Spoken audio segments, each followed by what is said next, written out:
Assalamualaikum and hi. My name is FARAH WAHIDA binti JUSOH alias YUSOF.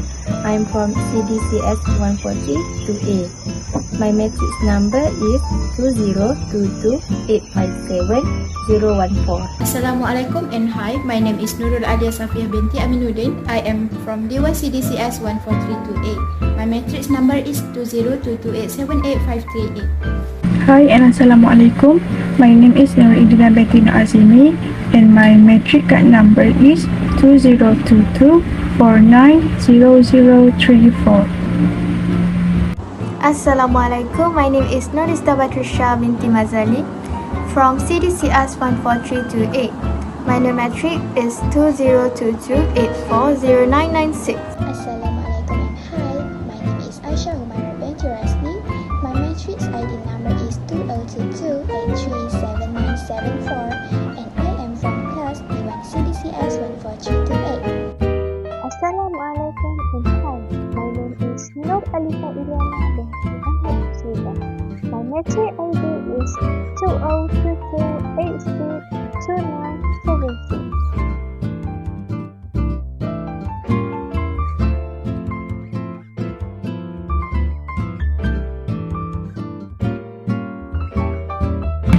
Now we're gonna talk about the background of Malaysia. The Malaysia Peninsula and the small island of Borneo, there is a nation called Malaysia. The following are some significant Malaysian facts. First is geographically, Peninsula Malaysia and the island of Borneo share land borders that connect Thailand and Indonesia. The nation varied topography includes a range of mountains, coastline, and wetlands. Next, the economic landscape of Malaysia is wide-ranging and expanding quickly. The country is classified as upper middle income. Manufacturing goods and services such as financial markets, tourism, and company procedures, outsourcing, and natural resources such as oil palm, fuel, and natural gas are some of the manufacturing sectors that drive the economy. Malaysia is a significant participant in international trade and has made a name for itself as one of the leading exporters of produce goods.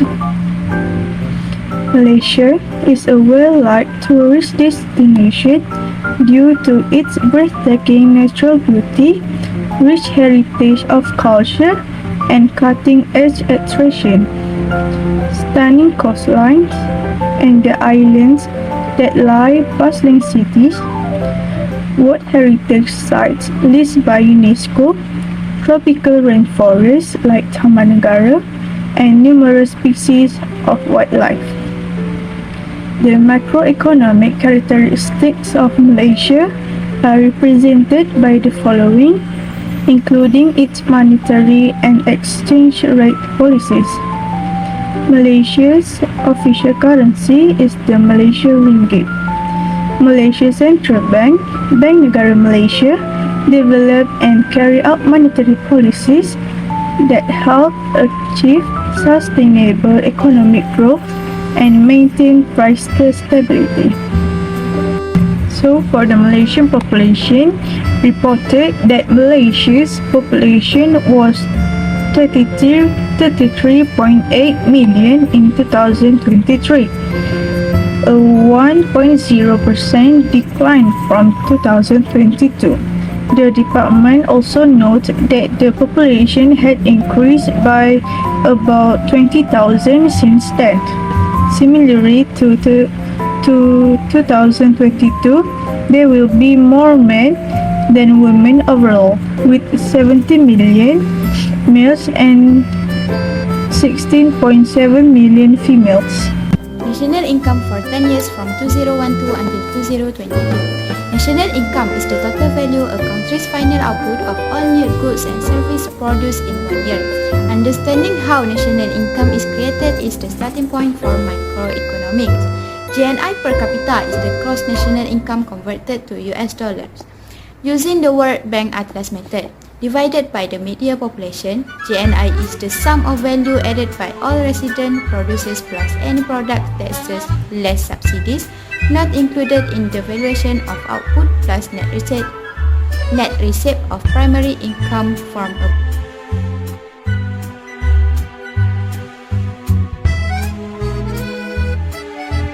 macroeconomic problem in Malaysia during COVID-19. Macroeconomics is a branch of economics that analyze how an overall economy behaves so governments or private entities can create new economic policies or standards. During the COVID-19 pandemic, Malaysia faced several macroeconomic problems. First is unemployment and income loss. The pandemic led to widespread job losses and income reduction. Many businesses had to shut down or reduce their operations, resulting in layoffs and reduced working hours. This led to a significant rise in unemployment rates and financial hardships for individuals and households. Next is financial stress on households. With the loss of income and increased financial strain, many households face difficulties in meeting their financial obligations. These include challenges in paying rent, mortgage, utility bills, and other debts. Financial stress on households can have long-term implications for overall economic recovery. Economic impact of lockdown measures. The Malaysian government imposed lockdown measures to contain the spread of COVID-19, including restrictions on movement and social gathering, as well as closure of non-essential business and services. This has resulted in significant economic impact, including a contraction in GDP, reduced employment, and increased poverty levels. Definition of inflation. Inflation is defined as an increase in prices of the cost of goods and services, which lead to lack of purchasing power over time. It also can negatively impact a nation when it increases in price too much and too fast, but wages do not increase. Before COVID-19 2015 to 2018, in the year of 2015 to early 2016 shows increasement more than 4% and slow down to almost 1%. In 2017, the rate increased rapidly and almost exceeded 5%, but it decreased drastically until it goes below 1% in the end of 2018. During COVID-19 2019 to 2021, in 2019 until early 2020, the trend shows stability around the rate of 0% to 2%. When COVID-19 occurs, a downturn occurs which the rate goes down to -3%. In 2021, the inflation rate increased dramatically to more than 4%. After COVID-19 2022 till now, in 2022, shows an increasement to more than 4.5% after the COVID-19 does not suppress the economic growth. Then the trend make a downturn in 2023. Household spending habits move dramatically during the implementation of the MCO, according to a research done by the Department of Statistics Malaysia, DOSM, on the impact of MCO on household expenditure. Paid work and self-employment, which were the primary sources of income in 2020, fell by 60.1% and 9.7% respectively. Thus, the average monthly family gross income fell by 10.3%. Households or people who had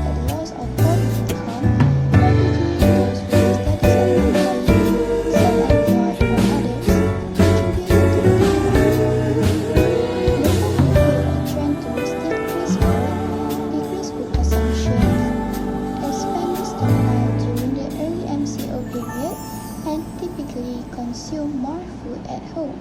There was also a decrease in expenditure for categories such as transports, restaurants, and hotels, as well as recreation and places, due to the mobility limitations, obligatory bus closures of certain sectors, as well as a reduction in working hours and an increase in skill-related underemployment. In terms of household distribution by size, the majority of families saw their income fall, with many households from higher income deciles shifting to the lower income deciles. In 2020, there would be an extra 12.5% of households earning less than 2,500. Meanwhile, 20% of M40 families have transferred to B40 category. Households in the T20 group were also affected by COVID-19 pandemic, with 12.8% shifting to the M40 group. Because the percentage fall in income for B40 and M40 families were greater than T20 households, the income distribution for B40 and M40 fell to 15.9% and 36.9% respectively. Meanwhile, the T20 group controlled 47.2% of the income as percentage point gain over 2019. Firms, there were several difficulties that company and business firms experienced in COVID-19, which is 67.8% of them said that there have been no sales or revenue during MCO. Beyond that, they also have premise rental payment issues, bank loan payment issues, no workers owing to the quarantine at the instruction of the government, the shortage of raw material stockpile, and no marketers. According to the Department of Statistics special study on the impact of COVID-19 on corporation and business entities, only 4.7% of Malaysian enterprises polled believe they can withstand the COVID-19 outbreak for 6 months if they continue to give paid worker leave, while other firms only have a few choices whether they give employees with full paid or half paid leave. 53.4% that they will only be able to survive for 1 to 2 months. At the same period, 25.4% could endure 3 to 6 months, whereas 16.5% may only last 1 month.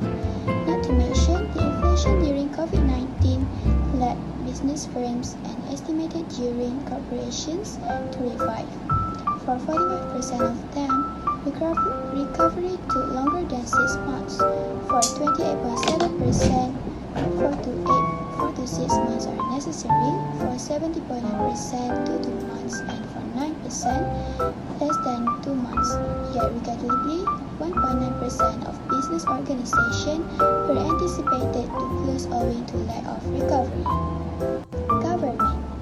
It is possible to separate the evolution of the pandemic impact to inflation. To begin, pandemic impacts are most visible in sensitive and positive products, where prices are more influenced by cost constraints. When the lockdown began in 2020, it greater inflation reflected supply-related constraints on certain food commodities. This included production difficulties due to the movement restriction, as well as occasional shortages of imported supplies, which resulted in increased food costs such as fresh chicken and eggs. This disruption happened in addition to a large-scale shift in consumer expenditure to eating at home, with global supply problems resuming towards the end of the 2021 and rising demand as the economy reopens. Inflation has grown in tandem. Second, sensitive and negative inflation have been slower, roughly matching to the domestic demand circumstance.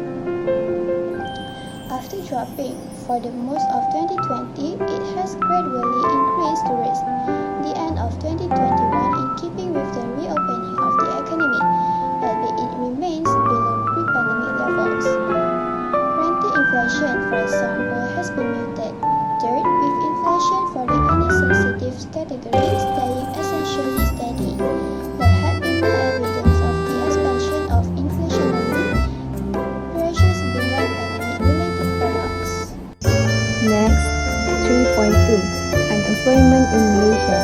definition of unemployment. According to Adam Hayes, he stated that the term unemployment refers to a situation when someone actively seeks job but is unable to do so. Unemployment considered to be a key measure of the health of the economy. The most frequently used measure of unemployment is unemployment rate. It is computed by dividing the total labor force by the number of jobless people. 3.2.2 Trend rate of unemployment during COVID-19 in Malaysia. Diagram 3.2.2.1 shows that the trend of unemployment in Malaysia is steadily stable, around 3.0% to 3.5% before the disaster of COVID-19 in 2020. Diagram 3.2.2.2 shows that in early 2020, the country reached its highest level of unemployment after over a decade, which is right after COVID-19 appeared in Malaysia. The trend continuously stable around 4% and slowly reached below 4% as we approach 2022. Last but not least, diagram 3.2.2.3 shows that in 2022, the unemployment rate in Malaysia was at approximately 3.60%. Malaysia's unemployment is relatively low and stable at around 3%, which indicates that the country's population is almost entirely employed. Household unemployment may have an influence on a person's quality of life, stress levels, and mental health, as well as on the community. As it is one of the hardest things in life is to maintain job during COVID-19 pandemic, and it is more harder to get work when unemployment is high. According to the stress literature, unemployment is one of the most significant, distinct, and objective life experience that calls for a person to make certain social or psychological adjustments. By written 2009, unemployment, according to increases the risk of suffering stress-inducing variables such as a lack of resources, restricted prospects, and poor self-esteem, as well as restricted access to privilege and security. That is, unemployment is likely to result in a range of losses, including social bonds and economic stability, and these losses may be stressful in their own right. As a result, unemployment increases the likelihood of having poor mental health. Through a hierarchy linear model, HUMAIRAH and LIEZDA 2020 show that contextual stresses associated with the COVID-19 pandemic, such as anxiety and fears of family members becoming sick and financial strain, may amplify the pressure induced by unemployment. First, the impact of the COVID-19 problem on the labor market is also significantly greater than in the AFC, with unemployment hitting a peak of 5.3% in May 2020.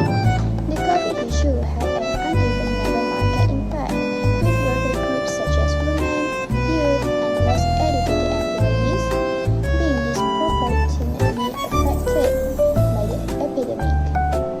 The same is true for the fiscal impact of the pandemic on government enterprises. The COVID problem has an impact on both federal revenue and spending because of lower taxes collections and greater spending due to the stimulus and health crisis.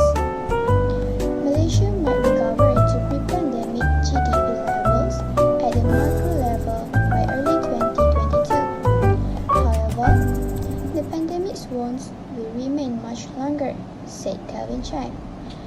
COVID's impact on poverty and inequality will take much longer to heal than 2022.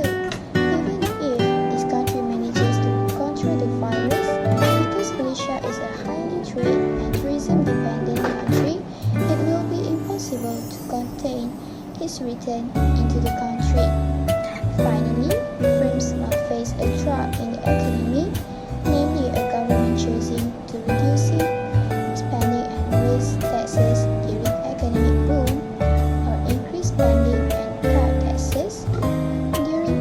nation.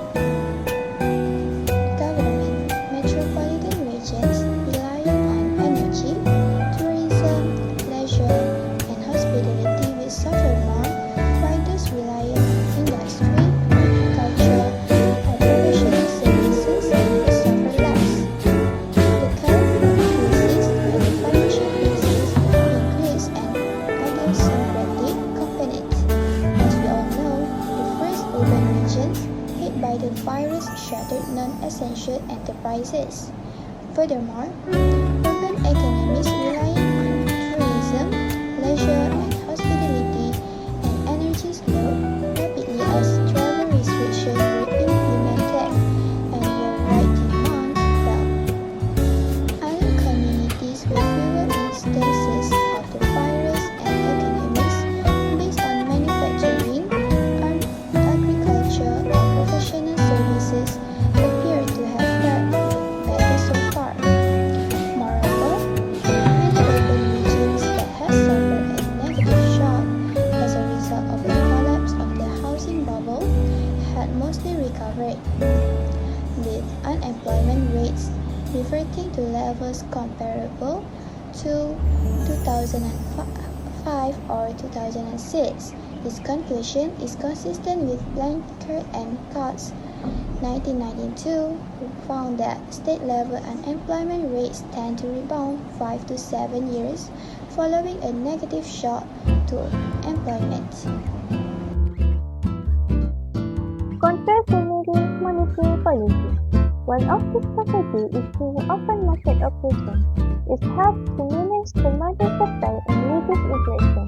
This entails putting or turning government assets on the open market in order to inject inflation and liquidity in the economy. The central bank can reduce inflationary pressure to change in the money supply. Another strategy is to set resource requirements. The central bank can raise commission against resource requirements, which are the percentage of deposit that bank needs to keep in reserve. By increasing resource requirements, the central bank can limit the amount of money that banks can lend, decreasing total spending and inflationary pressure. Contractionary fiscal policy. Price control is one of the strategies. The government may impose price control on important goods and services to avoid unfair pricing and ensure customer affordability. This strategy can help reduce inflationary pressure in specific sectors or during supply disruption. Another option is to raise taxes. The government could think about raising taxes in order to lower disposable income and control excessive spending.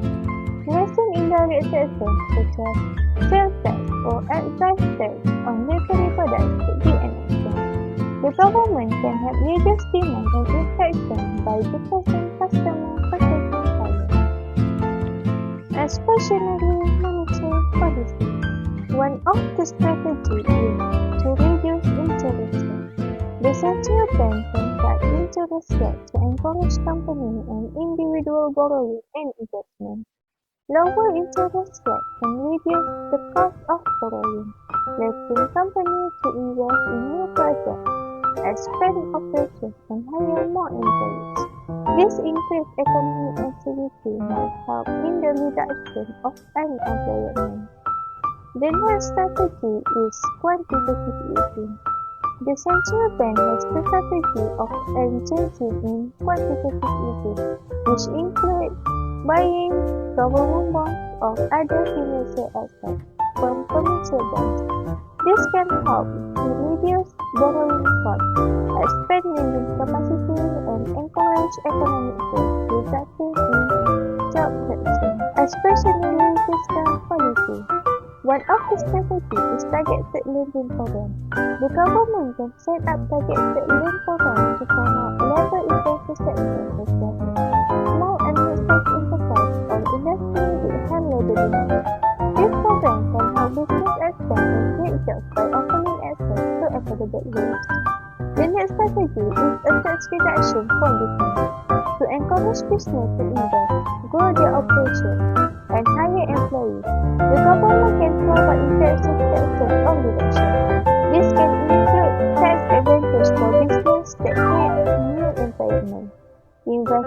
entrepreneurship and development all contribute to industry that have high labor demand.